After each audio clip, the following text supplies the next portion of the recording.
আমি এখন দেখাবো কিভাবে মোবাইল দিয়ে ইউটিউব ভিডিও ট্যাগ দেখা যায় এবং কপি করা যায়। আমরা সাধারণত ইউটিউব ভিডিওর টাইটেল এবং ডিসক্রিপশন দেখতে পারি, কিন্তু ট্যাগ দেখতে পারি না। এর জন্য যা করতে হবে, প্রথমে প্লে স্টোরে যেতে হবে। প্লে স্টোরে যাওয়ার পর সার্চ করতে হবে ইউটেক্স প্রো।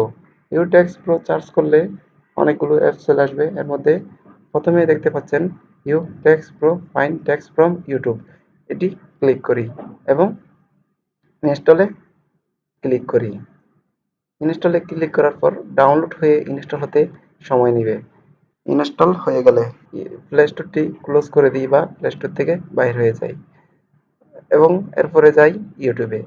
ইউটিউবে যাওয়ার পর আমি যে ভিডিওটি ট্যাগ কপি করব, সেই ভিডিওটি ডান পাশে দেখতে পারবেন 3টি ডট আছে, 3টি ডটে ক্লিক করি এবং শেয়ারে ক্লিক করি।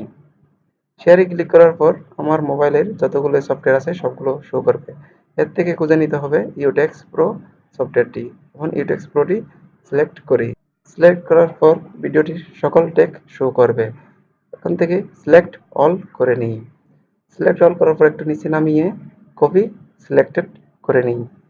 কপি করা ট্যাগগুলো এখন আপনি আপনার ভিডিওতে ব্যবহার করতে পারেন। আমার ভিডিও ভালো লাগলে আমার চ্যানেলটি সাবস্ক্রাইব করুন এবং বেল আইকনে ক্লিক করুন। ধন্যবাদ।